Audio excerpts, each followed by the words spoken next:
Existem 20 jogadas ou 20 apostas em que Yudhishthira perde tudo. Isto é bastante significativo porque ele começa naquilo que para ele é menos importante, começa pelas suas riquezas, material, carros de guerra, etc., animais, passa para preciso de dinheiro também, novamente. Depois aposta, se vocês virem cá em baixo, aposta aos seus irmãos por ordem, ou seja, do mais novo ao mais antigo, aposta-se a ele próprio, perde-se e ainda vai apostar a sua esposa, ou a esposa dos 5. É muito interessante ele ter... É muito interessante ele ter feito isto, porque, no fundo, esta situação vai salvá-lo devido à inteligência, à perspicácia de Draupadi, porque se ele já se tinha perdido ele próprio, como é que podia apostar uma esposa? Não podia.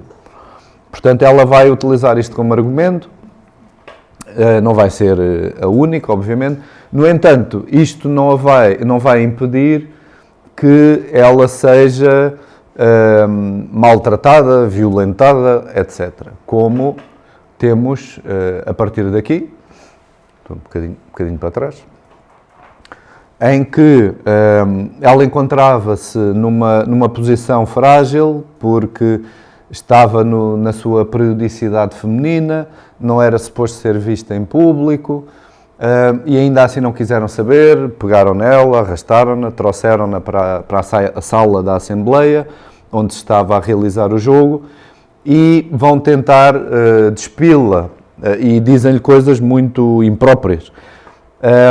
No entanto, como se vê já, por exemplo, aqui nesta imagem, isto também tem variação, mas como se vê nesta imagem, quando tentam tirar-lhe o vestido, ao mesmo tempo, Krishna ou o próprio Dharma vão fazendo com que esse vestido nunca termine.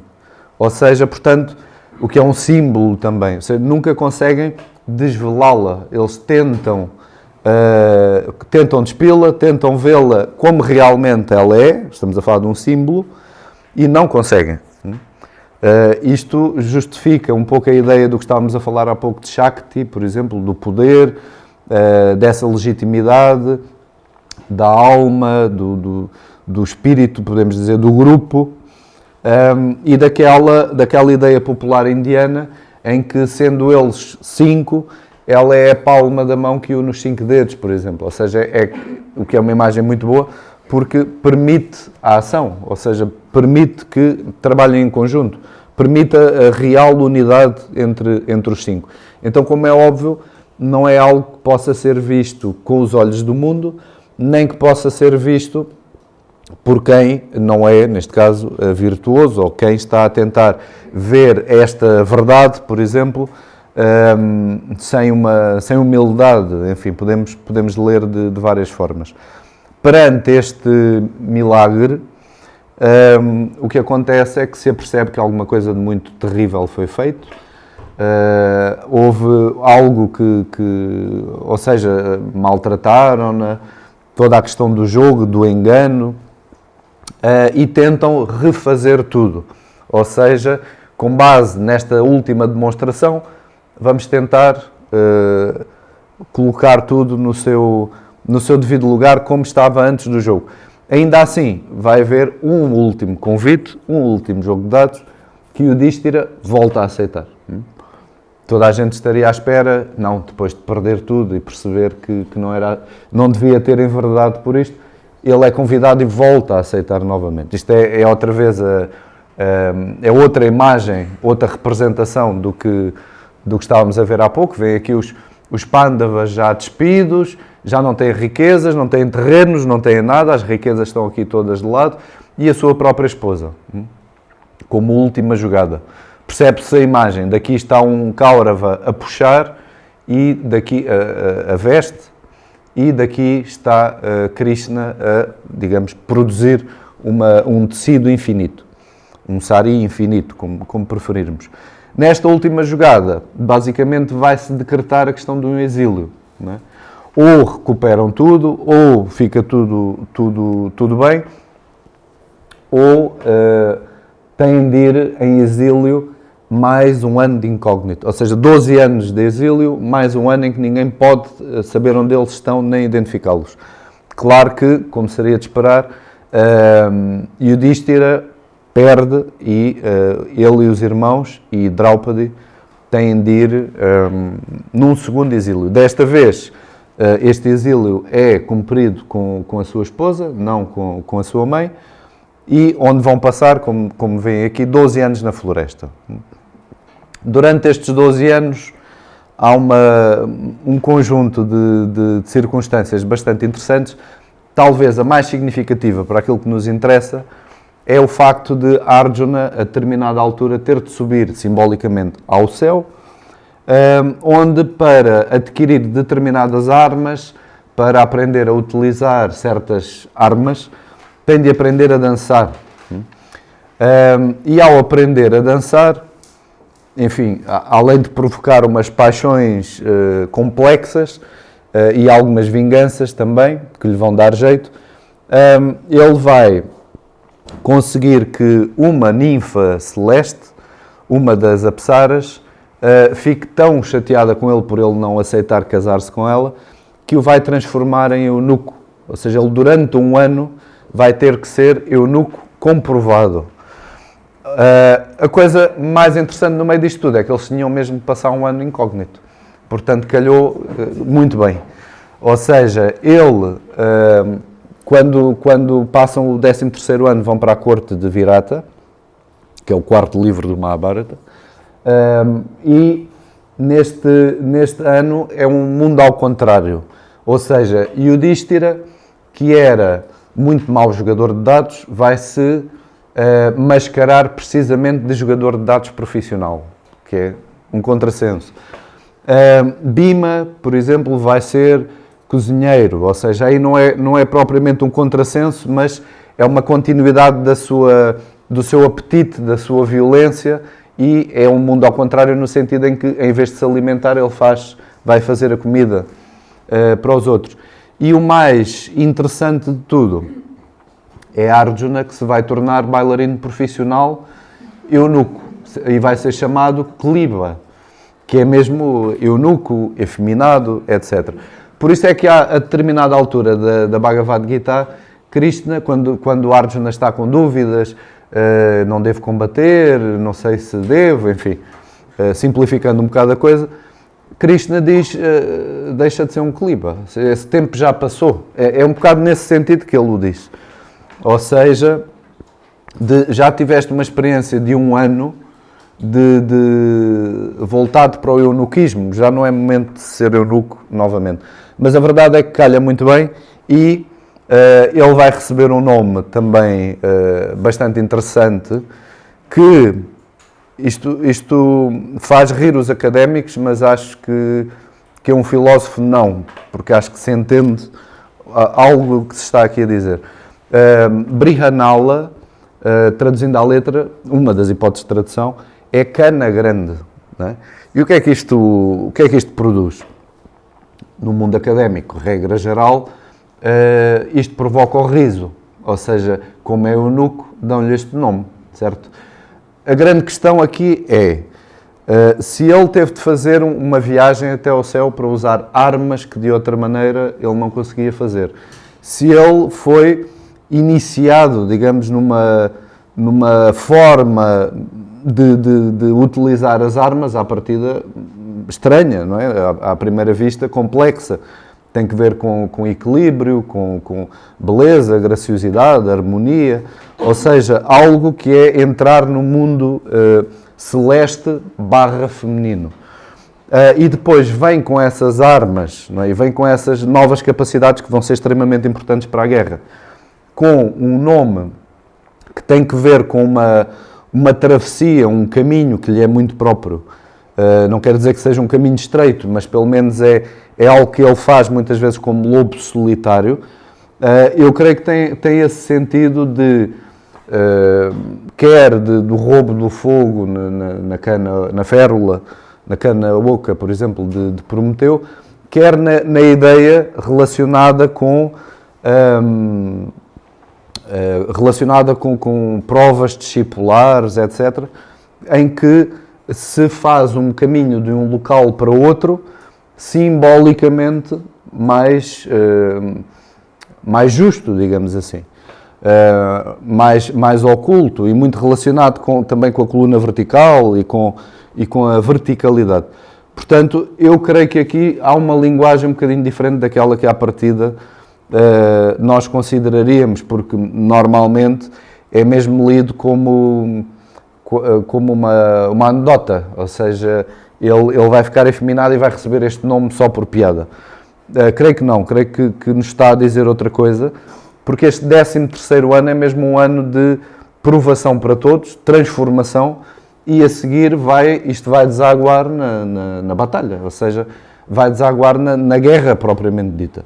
Claro que ainda vai haver tentativa de evitar o conflito e tudo mais, mas para todos eles é um momento extraordinário, porque, e mesmo Nakula e Sahadeva, ou seja, os Pandavas mais novos, vão assumir posições relacionadas também com o cuidado de cavalos e tudo isso, ou seja, todos eles fazem coisas que lhes são inerentes e ao mesmo tempo parecem meio ridículas ou de menor estatuto do que aqueles que eles mereceriam. Portanto, estão a passar por um período, claramente, de dar o salto, de se transformarem pelo mundo, através de uma prova muito mais difícil no mundo. Depois desta circunstância de terem saído vitoriosos de terem cumprido os 12 anos de exílio e terem conseguido passar um ano sem ninguém, ali com umas ameaças, mas sem ninguém conseguir identificá-los, saber quem é que eles eram, onde é que eles estavam, eles conseguem, eles tentam fazer o máximo, todos os máximos, para evitar a guerra. Seja, são feitas 4 embaixadas, de 2 de cada lado. Há tentativa por todos os meios de ok, os Pandavas ficam só com este terreno. Não. Então, uma pequena cidade para cada um deles. Não. Então, um bocadinho só de território para também não. Ou seja, tudo obriga a que este conflito, como eles não cedem, os Kauravas não cedem 1 milímetro, então é impossível fazer-se de outra forma. O que é muito interessante no meio disto tudo, aqui no livro 5º, é que, por um lado, quem coloca em causa o dever militar e o será que devemos ir para a guerra e não seria melhor a paz, mesmo que seja uma paz podre, são os homens, e quem está constantemente a cascar, digamos assim, quem está sempre a criticar e a definir perfeitamente o que é esperado de um guerreiro e qual é o dever militar, são precisamente as mulheres da casta militar, as mães e as esposas. É muito interessante perceber que são os próprios guerreiros que se questionam, será que isto é justo? Será que devíamos ir para a guerra? Será que isto não é como os animais? Não é a lei do peixe? O peixe grande como o peixe pequeno? Será que não é a mesma coisa? E são os elementos femininos que dizem que não. Portanto, há algumas circunstâncias muito interessantes aqui.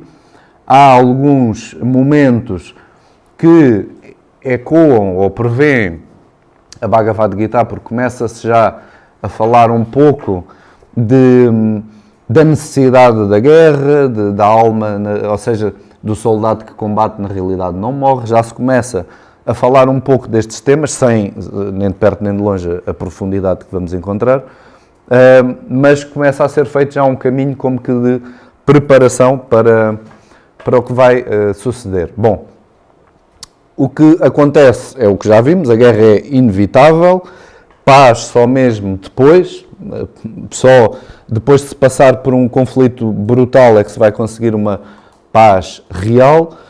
E este conceito que eu coloquei aqui, da sociabilidade insociável, tem que ver com um conceito que aparece em alguns filósofos, e inclusivamente em Kant, que é sempre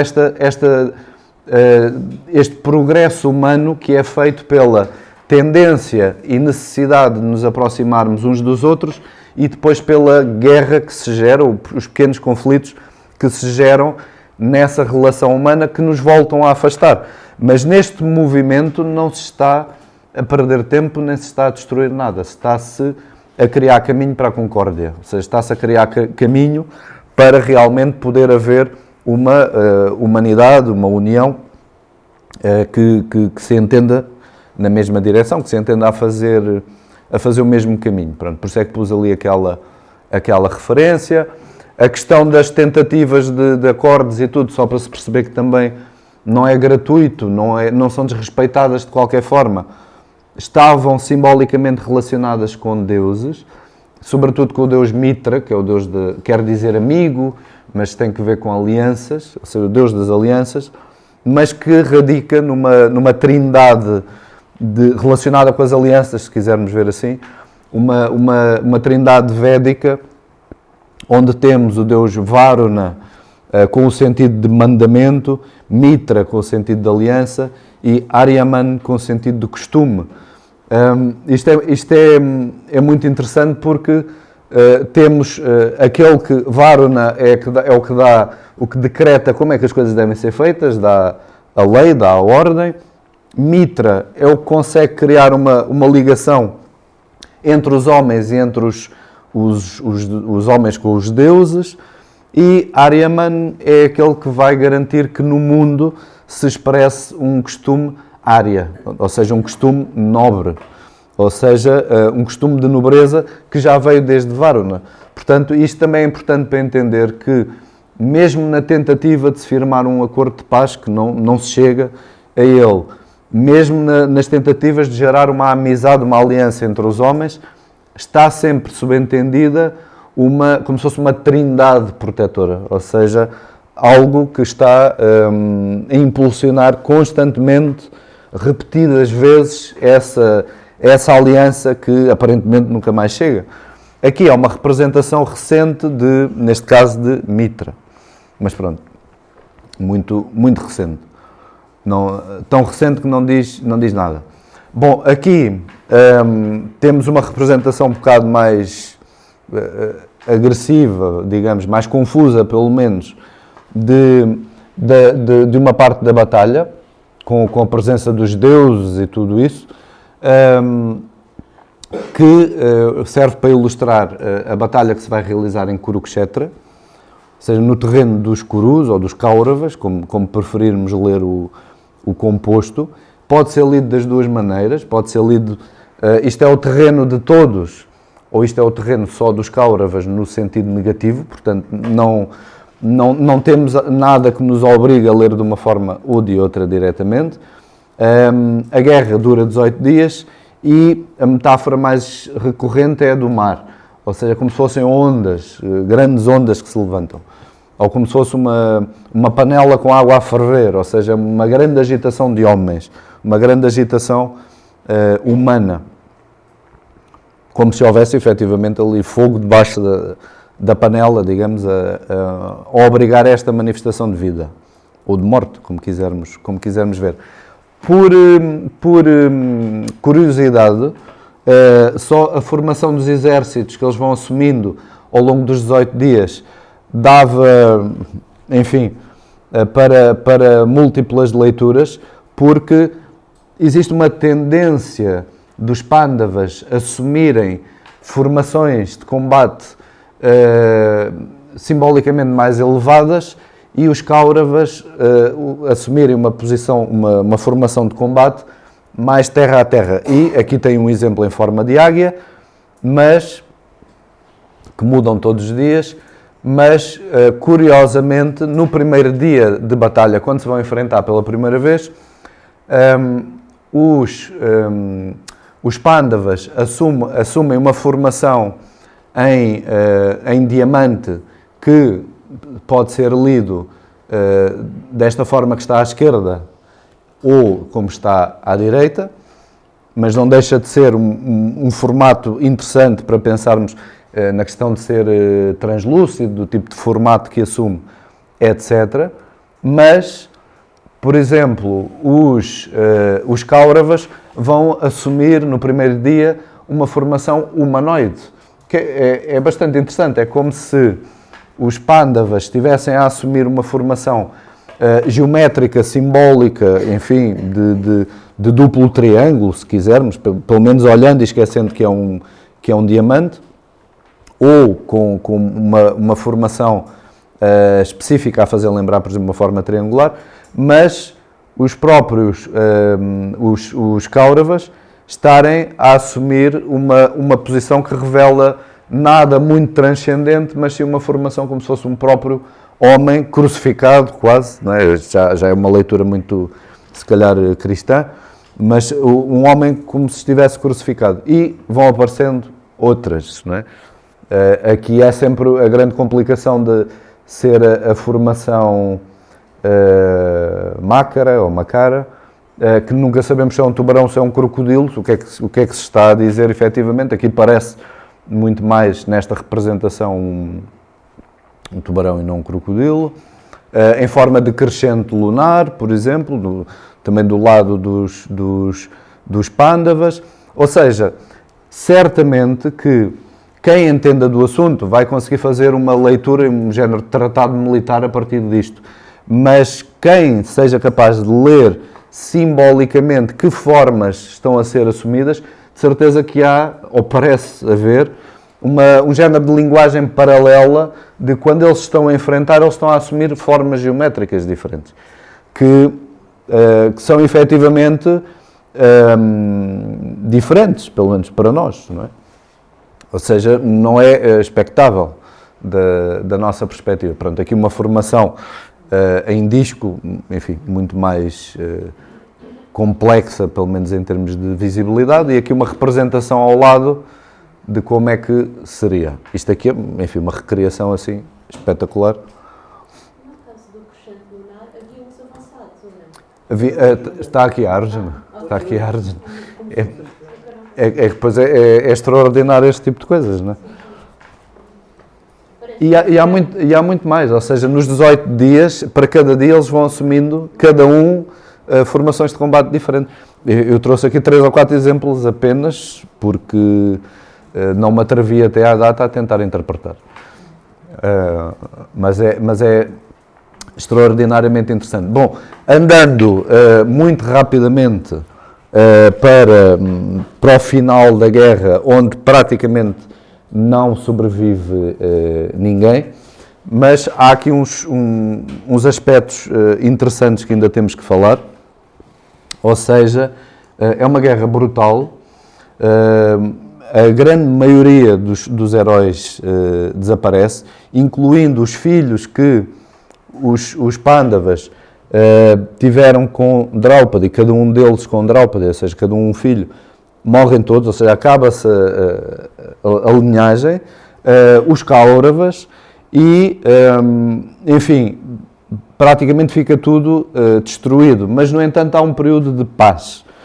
Vai haver um período de relativa, ainda com guerras e tudo mais, e massacres, mas vai haver um período de relativa paz, com Yudhishthira, como veem aqui, que vai unir as duas cidades, ou seja, já tinha Indraprastha e vai ainda conquistar a tal cidade que era o grande motivo da guerra, Hastinapura, vai conseguir governar as duas. O grande momento para nós em termos simbólicos é este que eu também estou a trazer aqui, porque chega a determinada altura em que, como ocorre a todos nós, chega o momento de começar a fazer a travessia para o outro lado, começar a caminhar para o outro lado. E eles começam mesmo fisicamente, enfim, simbolicamente, a caminhar como se fossem a caminhar para o céu, não é?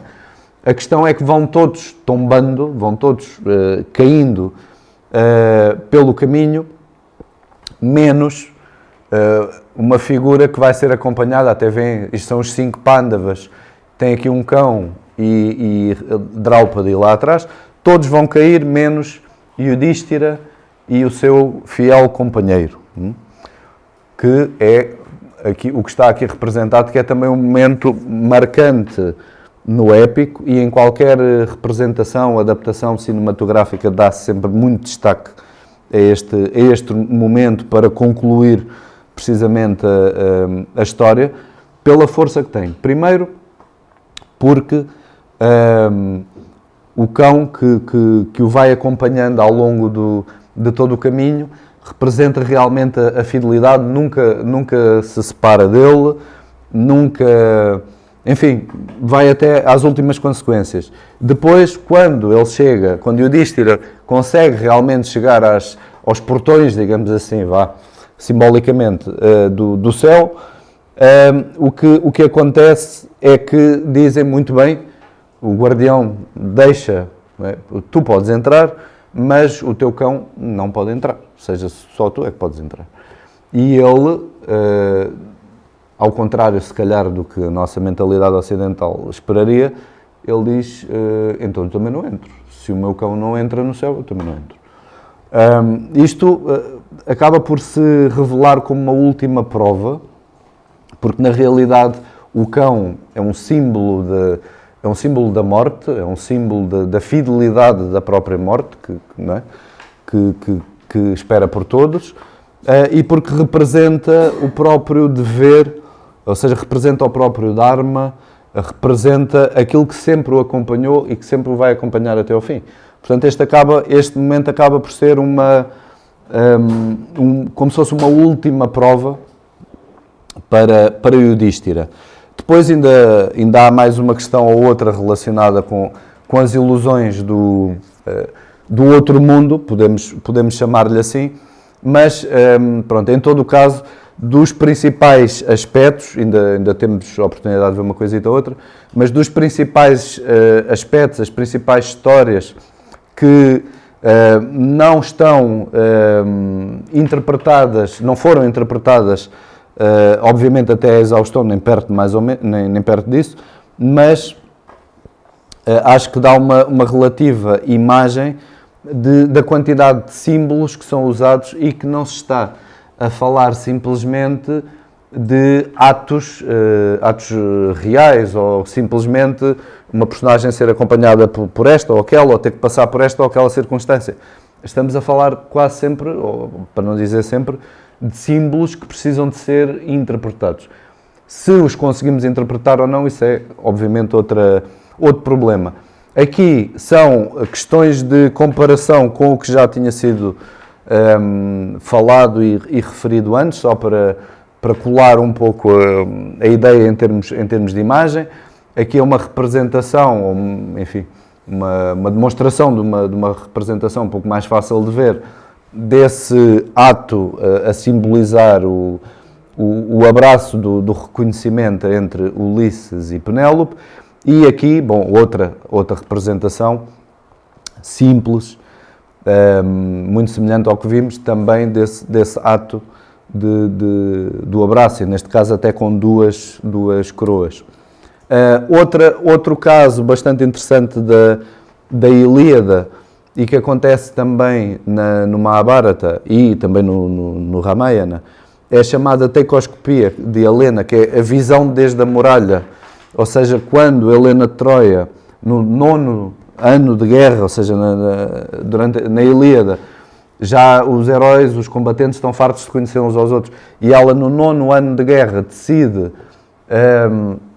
começar a descrever um a um cada um dos contra-raptores, dizer, eu fui raptada e vieram vários homens para me contra-raptar, e começa a identificá-los como se ao fim de 9 anos de guerra não se conhecessem. Isto está a revelar mais uma vez uma influência indo-europeia, ou uma influência da própria literatura épica indiana, porque, como há pouco eu vos tinha dito, que são os elementos femininos que definem o que é que deve ser a ética do guerreiro, também são os elementos femininos que, quando são raptados, porque existe, além aquele mau trato de Draupadi, há um pequeno rapto pelo meio, durante o período em que estão na floresta, e enquanto Draupadi está a ser raptada, ela está precisamente a nomear um a um dos Pandavas, ou seja, está a legitimá-los, está a dizer que eles podem contra-raptar-me porque eu estou a reconhecê-los como aqueles que me vêm salvar.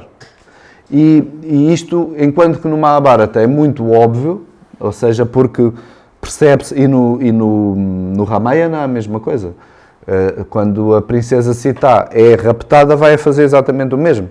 Ou seja, vai a descrever todas as qualidades do marido para o legitimar como futuro contra-raptor. E quando isto acontece na Ilíada, mais uma vez parece um jogo, um jogo poético, digamos, ou uma imagem que cai ali bem, pôr Helena nas muralhas de Troia a descrever os heróis. É muito mais do que isso. Está outra vez a falar dessa questão que nem sempre se dá a devida atenção, que é o aspecto feminino da heroína épica, ou seja, da capacidade que ela tem de legitimar e até fazer progredir, digamos assim, os vários momentos do épico. Mas pronto, isto como exemplo. Outro tem que ver com o Ashvamedha, que é o sacrifício do cavalo, que é realizado já no 14º livro do Mahabharata. Claro que esse não é em Troia, eu pus aqui em Troia de propósito, em que há também quase uma forma de legitimação régia, mas aqui como, semelhante ao do Rajasuya, mas aqui como rei total, em que o cavalo de guerra, o principal cavalo de guerra do rei, é deixado durante um ano em liberdade, e durante esse ano, em cada terra que o cavalo entrar, eles têm de o aceitar como sendo o cavalo do legítimo rei daquele espaço. Se não aceitarem, interrompe-se o período e há guerra, até que aceitem, não é? Ou alguma hipótese de o aceitarem.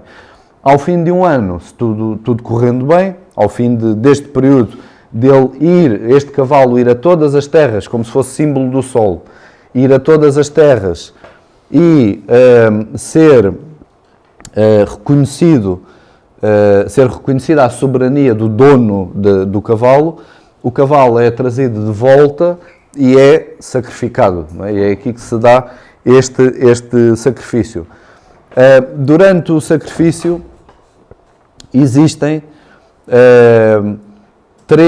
agora para simplificar, três elementos femininos que vão andando em torno do cavalo e que o vão chamando como que para o despertar, mas no fundo estão-se a dirigir a ele como se estivessem a dirigir ao marido, ao próprio rei. E é muito interessante porque quando temos o episódio do cavalo de pau, cavalo de madeira, não é? na Guerra de Troia, o que temos é o cavalo é transportado, não é? e deixado às portas de Troia, e Helena começa a circular, a fazer exatamente o mesmo, a circular em torno do cavalo, a imitar as vozes das mulheres, dos guerreiros que estão lá dentro, para ver se algum reage, se algum sai. Portanto, outra circunstância que normalmente é vista como mais um momento para demonstrar que Helena de Troia tinha mau íntimo, digamos assim, não é. É mais um reflexo de algo muito mais antigo que era feito, no sentido de ser um cavalo, claro, num caso era um cavalo real, no outro caso não era, no outro caso estamos a falar de um cavalo enorme, ou pelo menos tamanho suficiente, em madeira, mas em ambos os casos servia para entrar num território inimigo, legitimar o dono, digamos assim, do cavalo, e tinha toda uma associação feita entre a esposa ou as esposas, que no caso do Ashvamedha recebiam precisamente os nomes de Amba, Ambika e Ambalika, que são aquelas três que já vimos, é tudo nomes de mãe, mãezinha, é tudo à volta disto, os seus significados, e de darem precisamente estas 3 ou 9 voltas e irem chamando. Ou seja, há aqui elementos que, quer queiramos, quer não, têm de estar a dar uma resposta mais arcaica relativamente a um ato, não é? Portanto, estudar o Mahabharata também dá resposta ao que temos na nossa própria literatura. Foi aquilo que se falou no início, dá resposta aos mitos e tudo isso. Depois, relativamente ao guerreiro, também há algumas coisas interessantes que se podem entender e também traçar correspondências com outros guerreiros, não só o Kshatriya, não só o guerreiro da Índia antiga ou da Índia épica. As duas ou três formas de entender este guerreiro até podem parecer um pouco contraditórias ou não. É, por um lado, a imagem de uma elite altamente organizada, uma forma de aristocracia, não é? Os nobres, os árias ou aristos, como preferirmos. Por outro lado, quase uma projeção simbólica de algo que não se tem a certeza se, numa primeira instância, se está lá ou não, mas está constantemente a ser vivificado por uma ideia.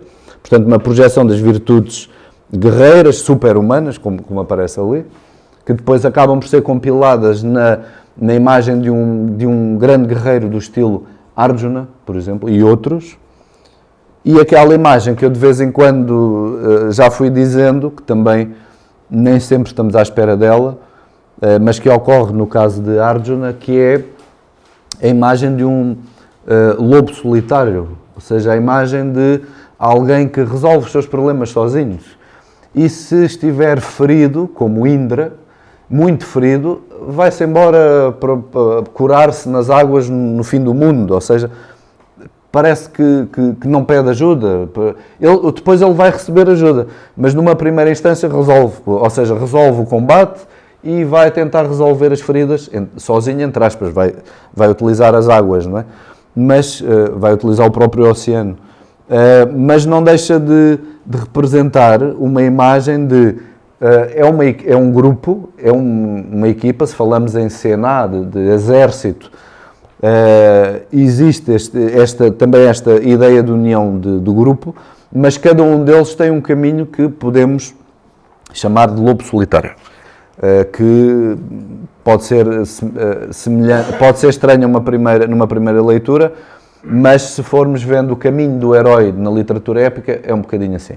Se saltarmos para a Grécia, vamos encontrar exemplos também semelhantes, por exemplo, de ter de haver um caminho sozinho e depois, se calhar depois, em conjunto, ou ao contrário.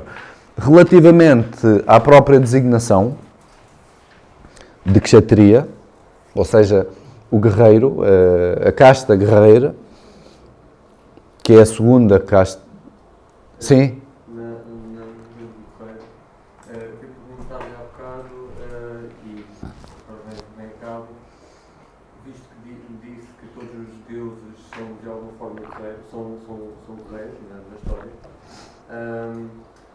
Por que razão é que esse é o caso? Não existe, os deuses estão a representar um género de arquétipos, neste caso de virtudes virtudes guerreiras, não exatamente super-humano. Não sei até que ponto é que esse é o caso. Peço desculpa. Sim.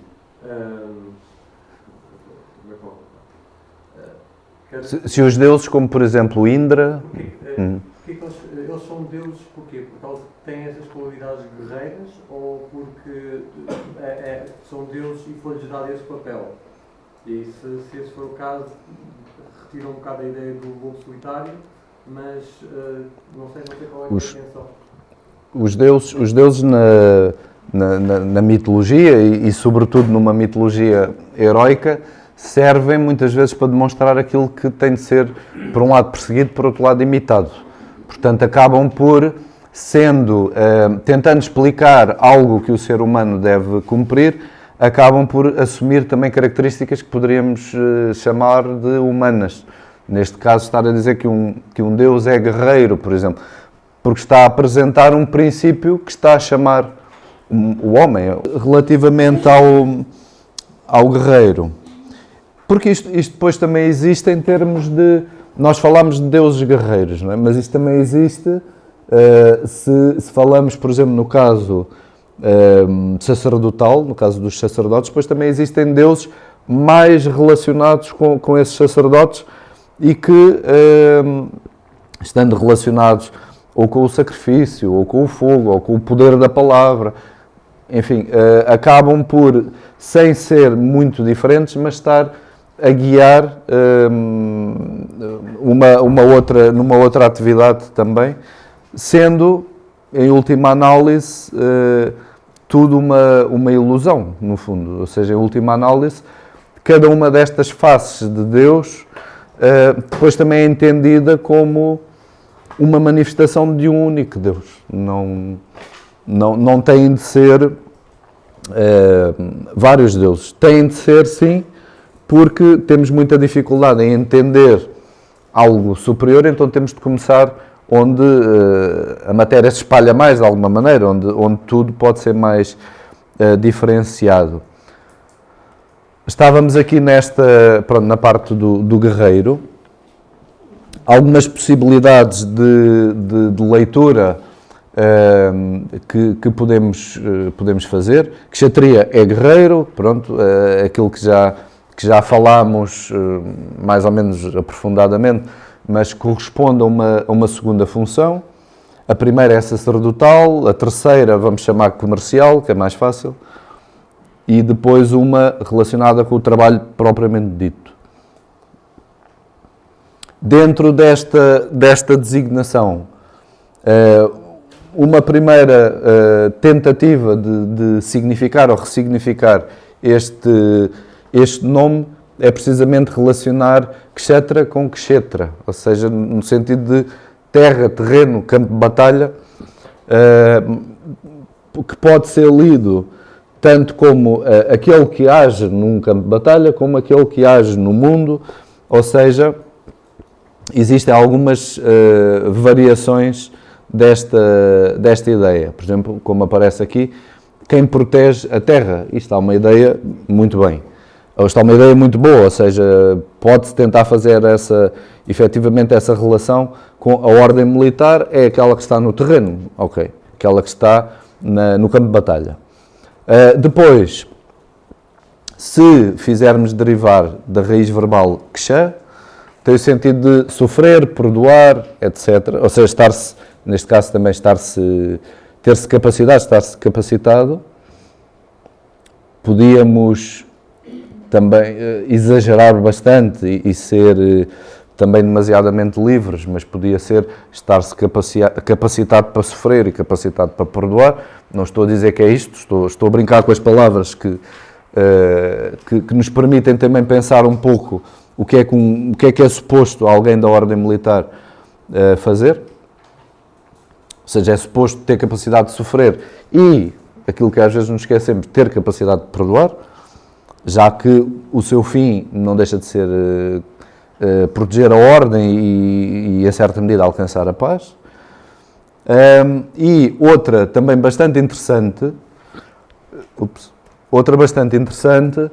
é se quisermos colar, neste caso, duas raízes verbais, nada contra, de ksha, por exemplo, e tri, que nos dá o sentido de libertação da destruição, ou aquele que nos livra, como aparece, aquele que nos livra da destruição, ou aquele que impede o sofrimento, ou impede a destruição. É quase um contrassenso, mas também está muito bem, ou seja, porque, efetivamente, aquele que é responsável por ou participar na guerra, ou ter uma ação de polícia, digamos, na sociedade, porque também está presente esta ideia nos kshatriyas, nos guerreiros.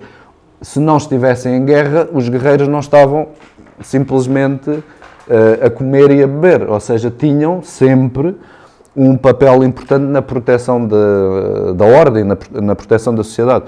Portanto, em última análise, além de serem quem protege, também são quem evita o sofrimento ou a destruição. Ou seja, há algumas possibilidades bastante interessantes de leitura neste caso. Outras, duas relativamente simples e uma terceira mais complexa. Ou seja, uma é receberem também o nome de Rajanya, obviamente relacionado com realeza, nada de muito distinto daquilo que já dissemos da palavra Arya, por exemplo, de nobre, nobreza. Por outro lado, também serem referidos como statri, ou seja, no sentido de condutor, ou seja, daquele guerreiro que está dentro de um carro de guerra, como veem, por exemplo, aí na representação do livro, e como efetivamente é o guerreiro de elite do Mahabharata, ou seja, que combate num grande carro de guerra. Aquilo que aparece precisamente com o herói, o combatente dentro de um carro de guerra, ser precisamente designado por um grande carro de guerra, ou seja, aquilo que o define é a capacidade de estar montado num carro de guerra, aquele que está presente também. E o conceito, eu quis trazer aqui nesta lista por último, precisamente porque é um conceito algo complexo, mas que merece a pena ser visto um bocadinho agora, um bocado se calhar mais daqui a pouco podemos voltar a ver, que é o próprio conceito que tem a palavra yoga no Rig Veda, sobretudo, e na literatura épica, e o significado que podemos dar a yogin, no sentido de yoga é o jugo ou a guerra, como vimos há pouco. E yogin, neste sentido, seria, em primeiro lugar, quem põe o jugo, quem prepara os cavalos para a guerra, e, essencialmente, o guerreiro, ok? Daí eu dizer que é um conceito muito complexo aqui no meio, porque normalmente não é assim que olhamos, obviamente, para a imagem do yogin, nem do praticante do yoga, ou o que quer que seja. Obviamente não estamos a olhar para ele no sentido de ser um guerreiro ou de pôr o jugo, mas trata-se de uma transposição de imagens relativamente fáceis de fazer. Ou seja, quem se compromete e se prepara para o combate, quem põe o jugo nos cavalos, quem põe os cavalos certinhos, equilibrados por altura, por género, por força, capacidade de projeção, etc. Quem o consegue fazer, quem os consegue dominar e quem os torna seus efetivamente, é quem põe o jugo. E isto, transposto para um exercício, como vimos há pouco, para um exercício interno, não é muito diferente. É como estar a preparar-se para um combate interior. Ou seja, tendo em conta todos os conceitos e as designações que vão sendo estudadas, apresentadas ao longo do Mahabharata, e tendo em conta que, por exemplo, na Bhagavad Gita, temos um diálogo que se passa dentro de um carro de guerra com 4 cavalos postos ao jugo, onde a palavra yoga aparece com tanta importância. Eu sei que, pronto, depois foi sendo interpretado de muitas maneiras e conforme se deu preferência num ou noutro momento, mas numa primeira leitura, se queremos aceitar a antiguidade do texto, temos de perceber de outra forma, que não se está a falar exatamente do yoga como entendemos hoje.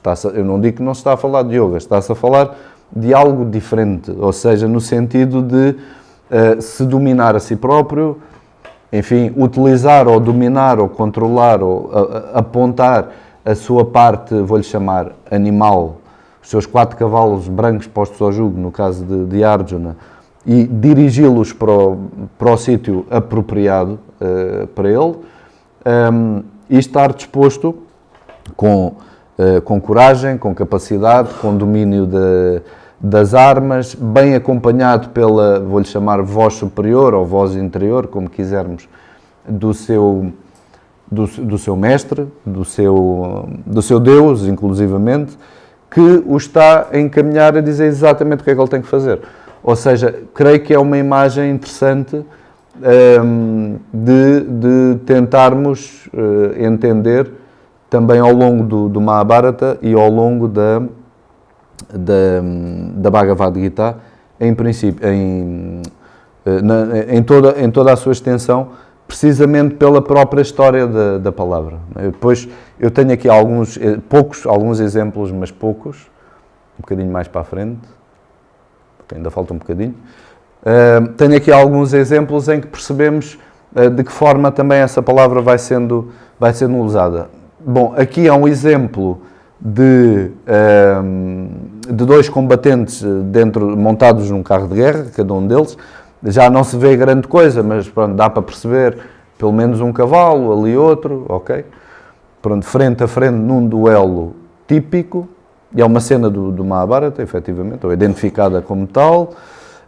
Aqui, ainda relativamente ao que estávamos a ver dos guerreiros, há uma raiz verbal e uma sílaba associada, até é fácil em português, tem que ver com dá.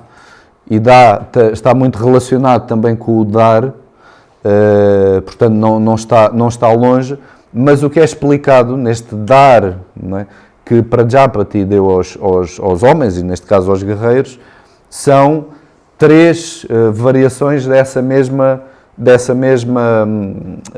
sílaba, ou 3 construções a partir dessa sílaba, que são Dhamma, Daya e Dana, ou seja, no sentido de autocontrolo, compaixão e caridade, ou doação, é a mesma coisa.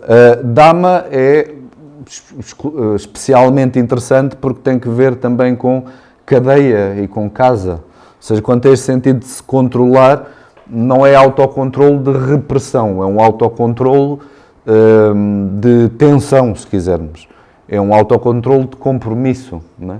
É exatamente a mesma raiz que está no Prometeus Desmotes, do Ésquilo, Prometeu agrilhoado, Prometeu acorrentado, digamos. Exatamente a mesma coisa. Ou seja, a ideia de algo que podemos ler como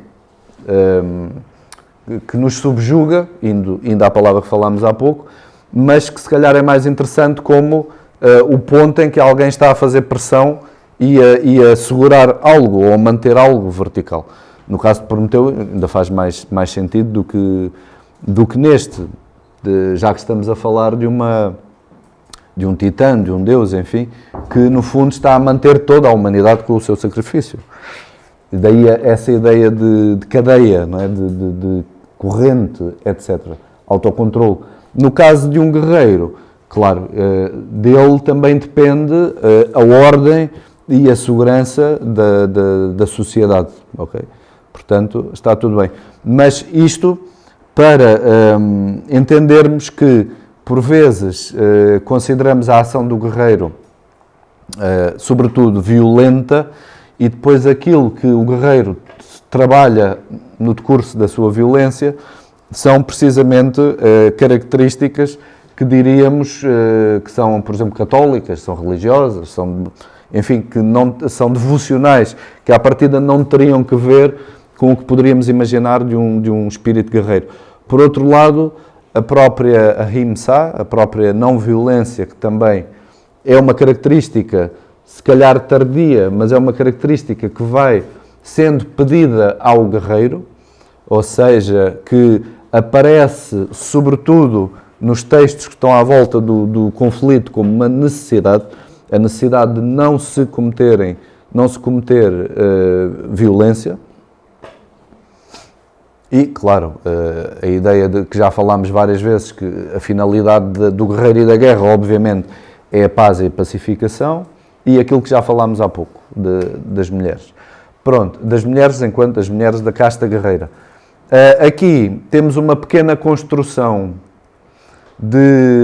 daquilo que poderia ser um código de conduta militar retirado destas obras do Mahabharata, Leis de Manu, sobretudo, porque não existe, infelizmente, para nós que gostamos das coisas todas esquematizadas, não existe propriamente uma lista, mas conseguimos construí-la. E vamos ver que nestas, aqui aparece sempre em listas 7, pronto, estão aqui 14, mas vamos ver que nisto que é pedido, e algumas até se repetem um pouco, mas nisto que é pedido como ético, ou como que não deve ser descurado durante a batalha pelo guerreiro, vamos ver que em alguns momentos não se consegue cumprir exatamente, mas que está sempre presente. Eu gostava que também ficassem com essa ideia, que no Mahabharata, apesar daquele mar de guerra e de conflito, etc., e verdadeiramente terrível, como só a literatura épica sabe em pormenor ser, mas também tem este lado vivificador da humanidade. Portanto, em primeiro lugar, só pode haver conflito entre iguais, não sei se já leram, se não, mas só pode haver conflito entre iguais e nas mesmas circunstâncias, ou seja, só quando lhe são equivalentes é que se podem combater. Depois vamos ver que também se permite atacar-se a alguém que seja mais forte, mas isso já é como demonstração do heroísmo. Um rei só pode combater outro rei, etc. Dificilmente vamos encontrar isto a acontecer. Ou seja, são princípios que estão presentes, mas dificilmente vamos esperar que um rei, um guerreiro, não importa, que entra num carro de guerra pelo exército inimigo adentro, que esteja simplesmente, ou que vai encontrar outro rei logo. Se calhar tem de combater um pouco até esse momento. Daí esses pequenos detalhes que podemos identificar. Enfim, os exércitos só se podiam enfrentar estando em igual número, pois sabemos que os Kauravas estão em muito maior número do que os Pandavas, por exemplo. Aqueles que fogem não podem ser assassinados, isto devia cumprir-se sempre, nem sempre se cumpre.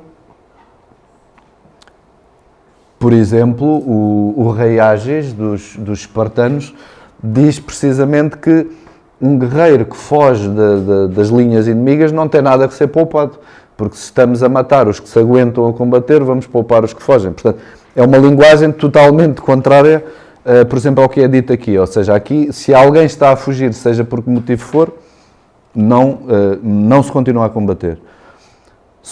Um guerreiro só pode atacar depois de avisar que o vai fazer. É precisamente o que não acontece, por exemplo, no caso de Karna, que falámos há pouco. O ponto seguinte, a mesma coisa, alguém que não esteja preparado para combater também não pode ser atacado. São princípios óbvios, mas associados à guerra, mas que podemos também transpor para os nossos dias em termos de respeito constante pelos outros. Falar se está disposto para ouvir, por exemplo, enfim, não atacar desnecessariamente. Este código militar é geral ou é dos Pandavas? Geral, aqui é geral, sim. Até porque é retirado de várias obras, é geral. Infelizmente, temos alguma informação sobre princípios, sobre a educação que eles recebiam.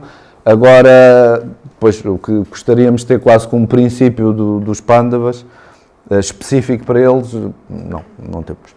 Este é muito interessante, não se deve ferir uma mulher, pode ser lido de várias maneiras, não é? Mesmo que demonstre vontade de lutar. Isto explica um pouco algumas circunstâncias, como uma que vimos de Bhishma, ou seja, que o guerreiro, a ideia é, o kshatriya, não é? O guerreiro aguenta bem qualquer ato feminino, mesmo que seja injusto ou que tenha vontade de lutar. Não tem que responder. Isto é uma ideia extremamente interessante. E, claro, obviamente, trabalhada no épico. Aquela ideia que falámos há pouco, um guerreiro não pode morrer de doença, isto é fortíssimo, tem que ser numa guerra justa, é extraordinário. Também não pode fugir, não é? Se fugir, renuncia àquilo que é, efetivamente. Mas Foz não quer guerra. Se, não percebi. Foz não quer guerra. Por isso mesmo está mal. Se Como líder, não é? Sim, eu não estou a discordar. não estamos a falar de guerra gratuita, como é óbvio. Sim. Agora, se ele tem de enfrentar uma batalha, por muito dura que seja, e pelo que seja, por medo que seja, foge, pois claro que está a falhar. Mas não sou eu, como também o povo que lidera. Sim. Sim, e depois ainda por cima porque o exemplo vale muito, não é? Como é óbvio. Ok, um guerreiro não pode evitar nenhum desafio marcial. Aqui explica-se também a questão dos jogos de dados, não é? Porque é que ao ser desafiado, Yudhishthira nunca diz que não. Pronto, e uma última que é um bocadinho diferente das restantes. Pronto, de forma se calhar um pouco mais rápida do que o poderíamos fazer, relativamente à perspectiva deste pequeno episódio do livro 6º, que é um diálogo entre Krishna e Arjuna, em que, como certamente já conhecem a história, Arjuna tem uma série de questões, não quer combater, ou duvida-se da legitimidade do combate, e Krishna, no fundo, vai procurar legitimar essa necessidade de ir para a guerra, que também, pelo código, digamos, de conduta que acabámos de ver, não é muito difícil perceber a necessidade da guerra ou o tipo de argumento que poderia ser utilizado. No entanto, ainda há assim alguns aspectos que são importantes aqui no meio. O primeiro, nem preciso de me referir a ele, tem que ver com algo que já falámos bastante, logo no início, que é o facto de ser um texto, um diálogo que está posicionado sensivelmente a meio, ou pelo menos idealmente a meio do texto.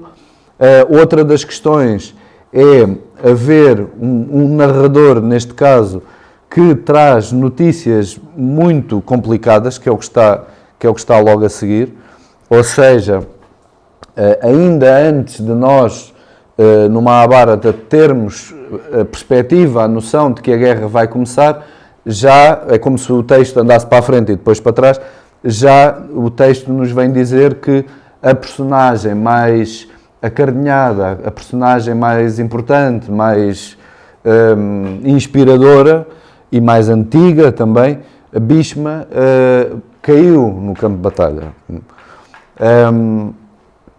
Portanto, isto vai obrigar, e acho que é uma forma relativamente fácil de começar a entender o épico, vai obrigar a que exista uma justificação da guerra. Porque é como se a primeira coisa que foi apresentada foi logo a pior de todas. Ou seja, dá aquela ideia que vai realmente haver um combate, mas aquela personagem que nunca iria morrer, afinal, morreu, ou pelo menos caiu em combate. Pelo menos deixou-se atingir. E isto é injustificável. Ou seja, isto gera, da parte de Dhritarashtra, do rei cego, que é quem está a ouvir, gera uma série de questões e de descrença relativamente ao sucedido, que obviamente vai obrigar a que a guerra seja justificada. Isto para andarmos rapidamente. O problema da tradução e da interpretação é muito rápido. Tem que ver com, se escolhemos uma linha é um texto épico, justificado ou seja, entendido como justificação da guerra, acaba por o texto deslizar num caminho. Se o entendemos totalmente isolado do resto do texto, obviamente pode ir em todas as direções possíveis e imaginárias. Pronto, isto só para explicar o porquê de, por vezes, termos leituras tão distintas, e estamos a falar de um pequeno capítulo que é mais ou menos 50 páginas, ok? Portanto, não estamos a falar de nada de extraordinário. Tudo em sânscrito, em páginas A4, é mais ou menos 50 páginas, não é nada de especial dentro do Mahabharata. No entanto, é de tal forma rico que permite muitas variações de leitura, recebeu muitos comentários, pronto, acho que nada disso nos deve incomodar muito. Devemos sim tentar, por um lado, perceber, há um contexto épico, há um contexto muito relacionado com digamos, uma história para guerreiros, ou um tipo de simbolismo típico dos guerreiros e que usa precisamente a matéria dos próprios guerreiros, né? Os cavalos, o jugo, o carro de guerra, etc. E depois existe tudo o que podemos fazer a partir daí. Ou seja, de repente o jugo já não é só o jugo, de repente os cavalos já não são só os cavalos, de repente o meu auriga já não é só um auriga, ok? A partir daí permite uma série de leituras como se fosse em escada. Mas, claro, numa primeira abordagem o que o texto nos diz é muito, entre aspas, com muitas aspas, raso, não é? No sentido de muito direto. Ok, aqui as principais questões que nos apresenta o texto tem que ver com o dilema de Arjuna, que é precisamente, por um lado, o Dharma, que já falámos há pouco em termos de dever, justiça, ou seja, o que seria efetivamente o dever real, ou que seria a justiça real, qual o dever a perseguir, e por outro lado, obviamente, o karma no sentido de ação, ou seja, que tipo de ação realizar e o que seria a ação correta, tendo em conta esse mesmo Dharma, ou seja, estão relacionados, obviamente, um com o outro. Em termos de distinção do próprio Dharma, ou do próprio dever, logo numa fase inicial, a distinção que é feita, também já foi referida, mas parece até demasiado óbvia, simples, mas é muito complexa, que é a distinção entre o Kula Dharma, ou seja, um dever familiar, e o Kshatriya Dharma, ou seja, um dever militar, no sentido em que, por um lado, se estamos a falar de duas fações da mesma família, que são primos, que se vão enfrentar, e não só, e todos os outros elementos que estão presentes, aliados, etc., que se vão enfrentar, então, o guerreiro que vai cumprir essa batalha não está a cumprir com um dever familiar de proteção da própria família, mas se não for para o combate por causa disso, então está a incumprir com outra coisa, que é o dever militar. Isto é algo que logo de início é apresentado como uma espécie de principais argumentos. Agora, o que Krishna vai dizendo é, não mete medo, não tem que meter medo a pessoa incumprir no caso do dever familiar. Mete medo é não cumprir com o seu, por exemplo. Ou, mais vale, como algo que vai aparecendo com alguma frequência também, mais vale o dever pessoal bem cumprido do que o dever de outro, ou melhor, mais vale o dever pessoal mal cumprido do que o dever de outro bem cumprido. Ou seja, que é bastante interessante. Mais vale a pessoa esforçar-se naquilo que lhe é devido e mesmo assim falhar, mas está tudo bem, do que estar a tentar fazer algo que até lhe é mais fácil, até socialmente se calhar é mais interessante, mais bem visto, etc. Mas não é o que lhe competia fazer. Portanto, há aqui uma série de referências que vão sendo feitas bastante interessantes e que nos permitem, até saltando para o nosso dia-a-dia, entendê-la. Pronto, depois tudo o que se vai passando pelo meio, antes e ainda durante a Bhagavad Gita, é também uma resposta, que às vezes não identificamos logo, mas uma resposta à questão do conflito e aos argumentos que foram sendo utilizados até então, noutros episódios, noutras circunstâncias, em que não se obteve diretamente uma resposta, e a Bhagavad Gita é como se aparecesse como aquela que vai resolver todas as questões passadas e dar resposta também para o futuro. Mas é aquela que vai conseguir resolver os problemas do passado. Aquele exemplo não é o melhor, mas aquele exemplo do eunuquismo de Arjuna é um exemplo desse. Ou seja, Krishna não está a ser mal educado ou não está a ser excessivamente bruto da maneira de falar com Arjuna, quando Arjuna legitimamente tem receio de será que devo fazer isto ou não? Será que devo ir para a guerra ou não? Ele está a lembrá-lo de uma situação passada e ao mesmo tempo está a dar resposta, a dizer essa fase já foi ultrapassada, já foi conquistada. Por exemplo, é um pequeno exemplo no meio de vários que podemos ir identificando ao longo do texto, obviamente, que são sempre referências ao que se passa para trás. O mesmo, obviamente, quando Arjuna diz, por exemplo, eu não vou combater nem pela posse dos 3 mundos, quanto mais por causa da terra havia de combater. É quase um trocadilho com a causa da guerra, ou seja, que ter sido a própria terra. Ou seja, há uma quantidade de saltos feitos de um lado para o outro que tornam o texto extremamente rico e que provocam uma questão importante, que é, apesar de ser o texto filosófico mais extraordinário que nos chega, ou pelo menos um dos mais extraordinários que nos chega da literatura indiana, a verdade é que traz consigo, nem que seja à força, o resto do épico. Não sei se me estou a fazer entender. Mesmo que o queiramos retirar do seu contexto, porque para o lermos tem de ser assim, mas está constantemente a ecoar aquilo que se passou antes e também a preparar o que vem já a seguir, não é? Aquilo que se vai passar logo a seguir, porque a Bhagavad Gita começa no momento em que os 2 exércitos já estão prestes a combater e termina, é quase como se alguém pegasse no comando e fizesse pausa, não é? Carregasse no botão da pausa. Ou seja, eles vão combater e de repente dá-se um diálogo no centro.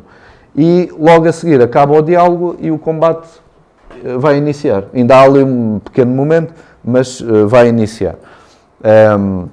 Em que Yudhishthira depois também tem uma atitude de ir saudar o outro lado. Pronto, depois já tem que ver com essa nobreza típica do filho do Dharma, não é? Do filho do dever, que cumpre tudo com a maior exatidão possível. E aqui também temos aquelas referências precisamente que eu vos estava a fazer há pouco, para percebermos um pouco melhor a questão do yoga. Como é que é usado no Rig Veda, como é que é usado no Mahabharata, depois nas Upanishads, e depois, enfim, só em termos gráficos para se entender algumas questões.